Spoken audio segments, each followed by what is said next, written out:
didn't know whether to treat her like a partner or a mother. Sure, I question if I love my mom, if I love my dad, if they loved me. Did I do something wrong that my dad doesn't want to be around me? I would party at night and stuff so bad that I was surprised I made it to work in the morning. If you can't control it, it progressively gets worse, you know? And unfortunately, I was one of those people.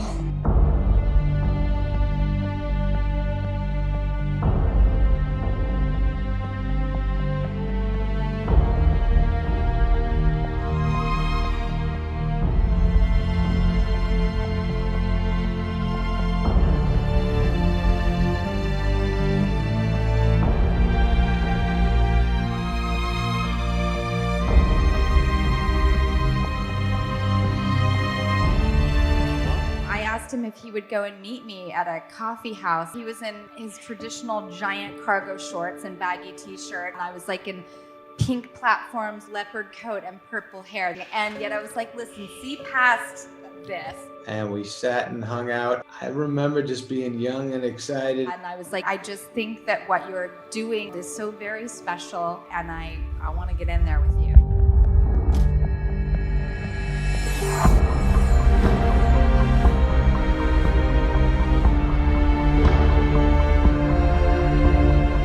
At the time, I was hurt because I didn't know what else I was gonna do. You're gonna die from that shit, buddy. You gotta stop. You gotta stop. And it's just not gonna end right. And then there you go.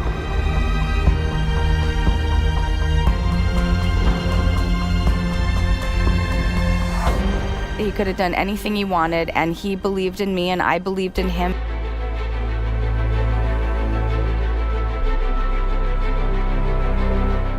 With Adam, I'm always laughing. He is always funny. He is always kind and nice. It's very easy to get along with Drew Barrymore, no matter who you are.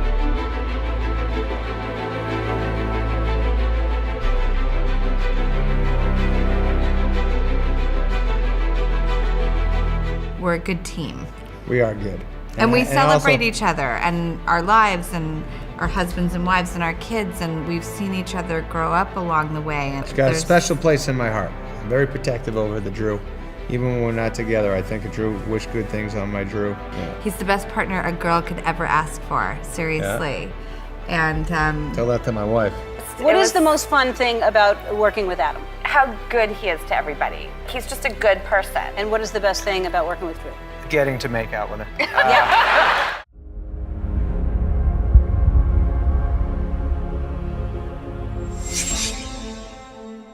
My earliest memory is watching my father. The example of manliness that I have to look up to is towering over all of us. And I'm ball up my little fist. I can't do anything. When I would go ask older teens about what do you do to meet a girl, it was like, hey man, you gotta have game. You have to lie to them, talk smooth to them. But I was like, how about be yourself? Like, no, don't do that. I was the guy playing in the NFL, doing gigantic bench presses, being able to get in a lot of fights. I grew up in that world. I believe just because I was a man, that I was more valuable than the women in my life. We started having a family. She put everything on hold for 20 years. I was never told any different. There were guys that were like, hey man, control your wife. And you feel the pressure. The desire of every person is to have intimacy. But the problem is you tied it into that hyper masculinity image, which does not allow you to show people who you really are. We were disconnected. Adam called me at my house. He said, Terry, I got this role in this movie I'm doing. It's called The Longest Yard. My father was a real man too. I had an amazing mom, I had an amazing dad. All they ever did was make me feel like I'm good at things. My wife, who I love very much, if I wasn't pursuing this career, I wouldn't have met her, I wouldn't have had these great kids. I couldn't believe the way I spoke to her. My oldest daughter is 27 years old. I treated her like she wasn't human. There were many times I intimidated my wife through my size. I never crossed that line, but the whole thing is, it starts like that. He He admitted to me that he had been unfaithful and that in the course of the marriage, there were things he had done that crossed the line. But she said, don't come home. And I was like, that's not how it's supposed to go. I just lost my family. I lost my family.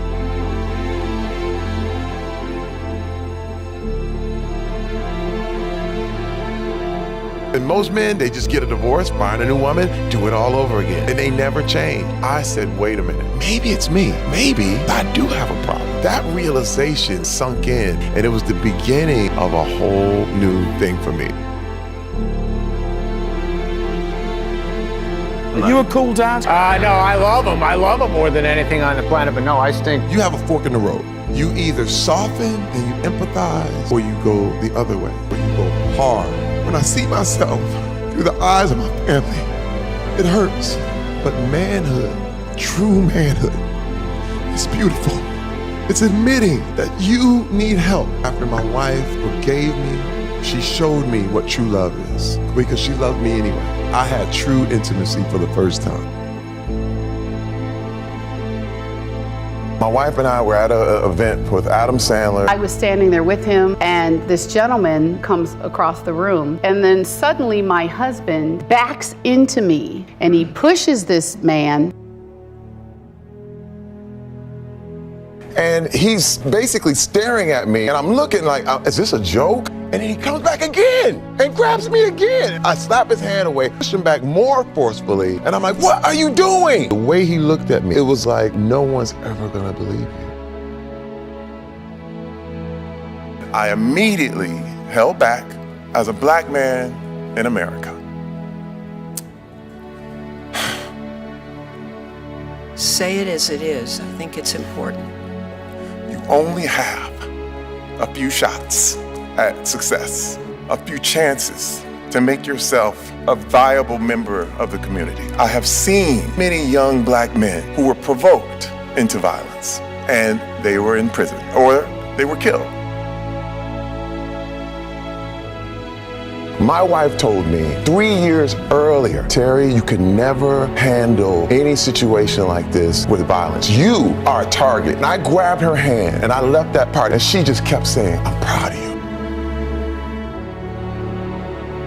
Adam called me on the way home from the event to apologize. That same night, because it was that traumatic. He was like, oh man, I'm sorry. I understand something really bad went down. I have men coming at me like, man, Terry Crews' career wasn't even all that for him to let that white man feel on him. I said, yeah, but my family's all that. My wife is all that. The question is not whether I could have knocked the guy out. I would have got arrested. I would have lost everything I had. Women get this all the time. Mm-hmm. Women get like, oh, you don't know what you're talking about. You just crazy. It's blame the victim. What kind of man would I be to tell my kids, if someone touches you, tell someone, and then I don't do it? I was right there beside him. I was like, Wonder Woman and Superman, bring it on. It freed me. I knew instantly that I had to tell my story so that other people could be free. Talking about it is how you defeat it.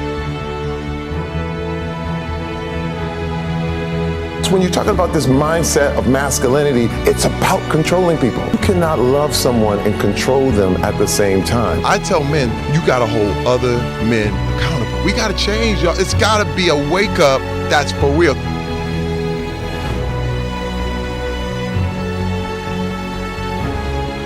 All my strength, every ounce of my physical strength is for building and protecting my wife and family, never for hurting. Strength is not about picking things up and throwing people around. Strength comes from forgiveness. Strength comes from standing up for the weak, standing up for people who can't stand up for themselves.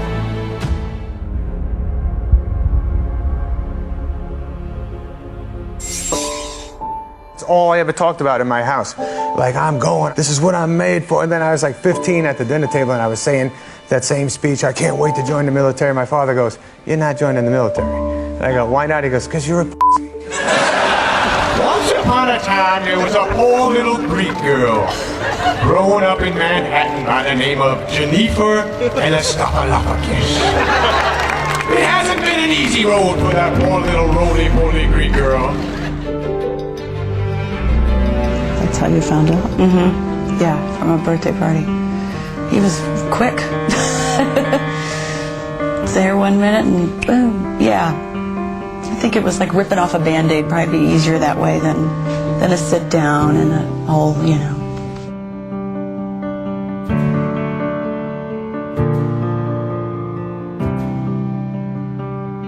That's probably why I wore so much makeup. I mean, my mom wore makeup. What do you love about yourself? I love a lot about myself. Let me count the ways. Let me count the ways. I'm not a yeller. I like that. I worked hard on that. Remember growing up, driving to school. Yeah. My mother looking at me, feeling my mother staring at me. I'm driving, my mother's over here and feeling, and then all of a sudden hearing, you should get a nose job. And then I was like, I don't want one. She's like, all right, but if you want one. From your own mother. My mother just staring at my profile going, that's not a movie star. We were like 14. We were very young. One of my buddies and Jennifer were dating, and we had breakfast. Yeah.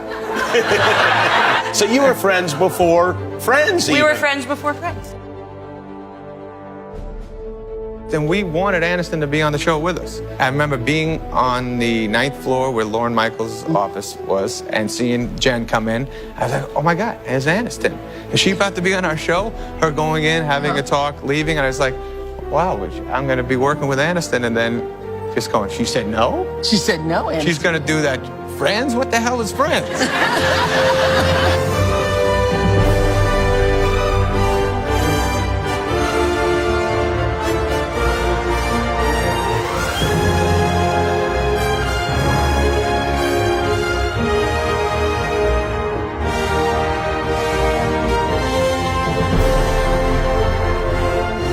Look at her. See how gorgeous, Jackie? Yes. And then well, listen, it works. Yeah. I was at their wedding, and they never stopped being madly in love with each other. So it just goes to show you don't judge a book by that cover. No.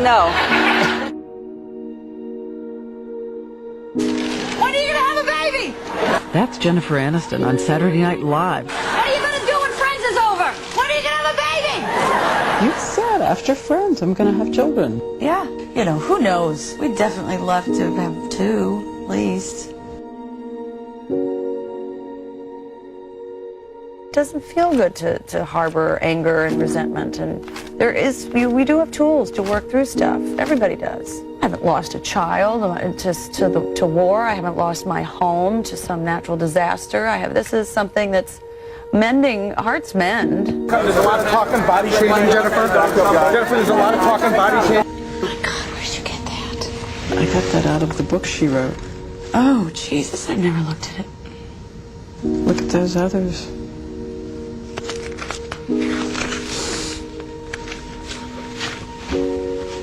Wow, I never saw this. Sorry. What's a sentence you most like to hear her say?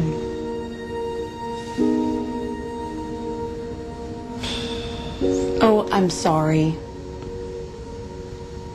Listening to you talking, everything you've said so far makes me think that forgiving your mom, you're just about there.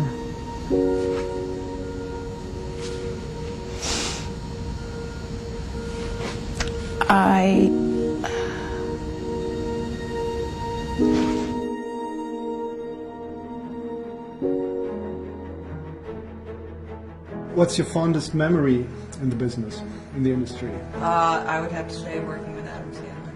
It was nice to bring pleasure to Jennifer. Yeah. What was the last thing that really upset you? Something in the business? Adam Sandler.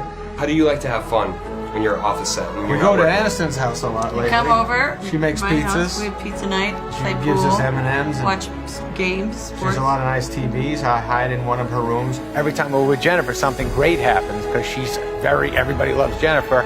And I tend to stay at home and do nothing. And my wife is so much going, why didn't I marry Aniston? Why am I stuck with you, man? Jennifer always, when there's water around, loves going, Adam, watch this. and she holds her nose and does a jump in the water, and she comes up, and then she does different characters' voices. She's like, hey, I'm a mermaid, right? Do it for him. What did you put in his after lunch You have coffee? to dress right, Adam. Good. One of the biggest snorers you'll ever hear. You are. You are. I was pointing at you. Oh, don't do that. That's projection. I don't snore. And you guys love each other. Is that fair to say? For sure. Yeah. I hear each of you individually talking about the other in such fond terminology. Yeah. Very, she's the Must best. have been like real family in another life.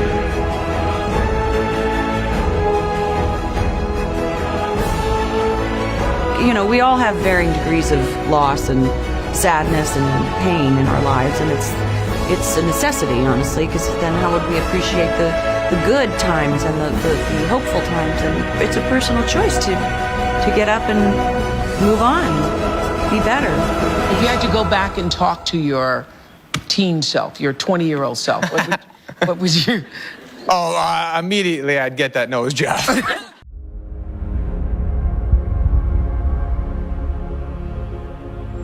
When I lived in Bed-Stuy, that's how poor it was. We had an abandoned McDonald's. I lived in a black neighborhood. I went to a white school. How did they treat you? It was just a horrible existence. Every day was hell. People were mean, and they called you and spit on you and threw BCs and piss. It's very traumatizing. Imagine just being a kid, and from 2nd grade to 11th grade, no one invited you over. I was never a good athlete. I wasn't like a cute kid, like girls didn't like me or whatever, but I could be funny. It was kind of the only thing I was ever good at. As Chris Rock used his comedy to fight off racist attacks, one person was always in his corner. My father was a really dependable guy. I always had food, 2 parents, and love, and he was my safety blanket. He was just poor and working since he was like 12, and his body just gave out. His dad's death only made Chris more driven to succeed. I think about it probably every day. My father never really saw what I became.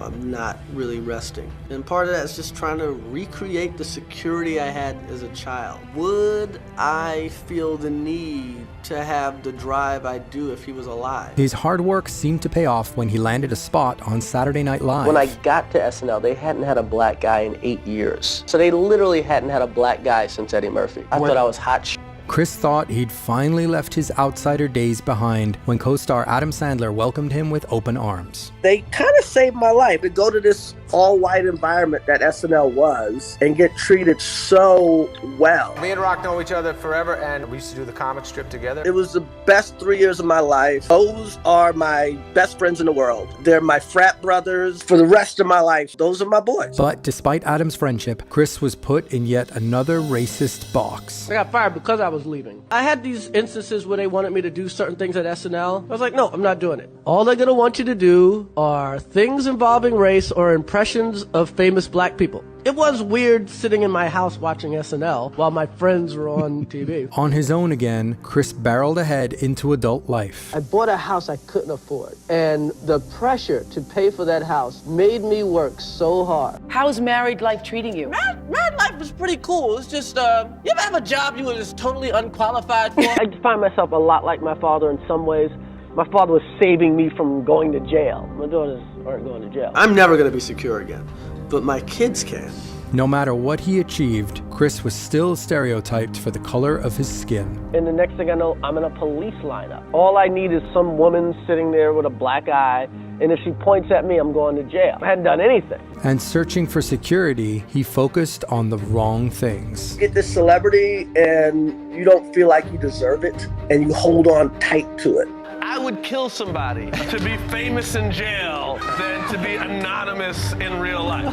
I wasn't a good husband. I didn't listen, wasn't kind. You know, I had an attitude. I thought, I pay for everything. I can do what I want. You know, I just thought I was a shit, man. I cheated. I'm not bragging. I cheated. I was like on the road. You know, I ended up sleeping with 3 different women. When guys cheat, it's like we want something new. Then you know what happens? Your woman finds out, and now she's new. So now you got new, but you got a bad new. Chris couldn't have been further from the example his dad had set for him. Chris Rock and Malak, their divorce is getting very, very messy. Had to go through a custody fight with my kids. I was in court That was scary, man. Like, to not know if you're gonna be able to see your kids. With his family in ruins and his money gone, Chris had become his own worst nightmare, until an old friend came to him with a job offer. It's another Adam Sandler, Chris Rock. You guys are coming back together from Saturday Night Live days. Yeah, it was good, you know? It's weird, because we hang out all the time, but we never work together. I've always loved Rock. It's nice to have somebody you can tell everything to. That's literally my best friend. I love him like a brother. He's been my counsel forever. Adam had his own struggles since they went their separate ways. 9 cast members were ousted, including stars like Adam. I was hurt because I didn't know what else I was going to do. But he never let his insecurity distract him from what really matters. My wife, who I love very much, if I wasn't pursuing this career, I wouldn't be out here. I wouldn't have met her. I wouldn't have had these great kids. Very family-oriented man in general. Absolutely. I'm addicted to him. I love being with him, and when I'm not with him, I'm very, very depressed. Working alongside Adam gave Chris the example he needed to finally wake up. I'm looking at the man in the mirror. You got money, you got fame, but you're sitting here by yourself. I gotta look deep inside and hold myself accountable. Anyone who follows Chris Rock, he used to always blame his ex for everything. Chris is actually doing a 180 and taking blame for everything going wrong. My ex-wife's cool. We talk all the time. Our houses are like 5 minutes apart. We're family to the end. Even though you're divorced, you're still family. Ultimately, my relationship with my kids is going to determine my happiness. At my funeral, if you're talking about my jokes, I have failed as a father. And we all know Rock is the best. His stand-up is the best, and he is the most truthful man I've ever seen. By focusing on what matters, Chris finally found true security. I don't have this attitude like I'm gonna be a has-been tomorrow. I'm gonna lose everything. I'm not living in fear like I was. I got my kids, I got my custody. It's beautiful. Your life is your love, is your relationships. Everything else you do is your job. Love who you with and appreciate what you got. Don't take life for granted.